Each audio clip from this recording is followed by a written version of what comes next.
എറണാകുളം ചെറായി ബീച്ചിൽ ആനയുടെ ജഡം കണ്ടെത്തി. ബീച്ചിൽ കാറ്റാടി മരങ്ങൾ നിൽക്കുന്ന ഭാഗത്താണ് ജഡം കണ്ടെത്തിയത്. ജഡത്തിന് ദിവസങ്ങളുടെ പഴക്കമുണ്ട്.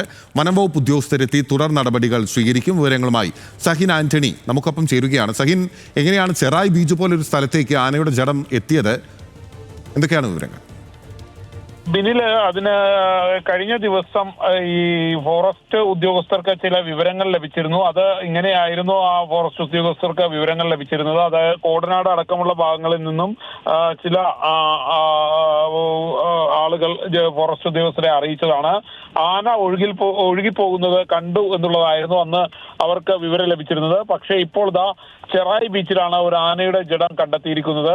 ചെറായി ബീച്ചിൽ നിന്നും കുറച്ചു മാറി കാറ്റാടി മരങ്ങൾ നിൽക്കുന്ന ഒരു ഭാഗമുണ്ട്. ഇവിടെ കല്ലിന്റെ പരിസരത്തായാണ് ഈ ജഡം കണ്ടെത്തിയത്. ഇന്ന് വൈകുന്നേരമായിരുന്നു ഇത്തരത്തിൽ ഈ ജഡം കണ്ടെത്തിയത്. പ്രദേശത്തുള്ള ആളുകൾ ഇത് ശ്രദ്ധയിൽപ്പെട്ടതോടെ ഇക്കാര്യം പോലീസിനെ അറിയിക്കുകയായിരുന്നു. ദിവസങ്ങൾ പഴക്കമുള്ള ജഡമാണ് ഇപ്പോൾ കണ്ടെത്തിയിരിക്കുന്നത്. അത് അഴുകിയ നിലയിലാണ്. എന്തായാലും ഫോറസ്റ്റ് ഉദ്യോഗസ്ഥർ ഇങ്ങോട്ടേക്ക് വന്നിട്ടുണ്ട് എന്നുള്ളതാണ് മനസ്സിലാകുന്നത്. മലയാറ്റൂർ ഡിവിഷൻ ഭാഗത്തു നിന്നും കുറച്ച് ദിവസങ്ങൾക്ക് മുൻപ് ആന ഒഴുക്കിൽപ്പെട്ടു പോയതായി വിവരം ലഭിച്ചിരുന്നു. ആ വിവരത്തിന്റെ അടിസ്ഥാനത്തിൽ അന്ന് അന്വേഷണവും നടത്തിയതാണ്. ഒരുപക്ഷെ ആ ആനയുടെ ജഡമായിരിക്കാം ഇത് എന്നുള്ളതാണ് പോലീസിന്റെ ഫോറസ്റ്റിന്റെ ഒരു വിലയിരുത്തൽ. ശരി, ഓക്കെ. സഹിനാണ് വിവരങ്ങൾ നൽകിയത്. ചെറായി ബീച്ചിൽ കാറ്റാടി മരങ്ങൾ നിൽക്കുന്ന ഭാഗത്താണ് ആനയുടെ ജഡം കണ്ടെത്തിയത്.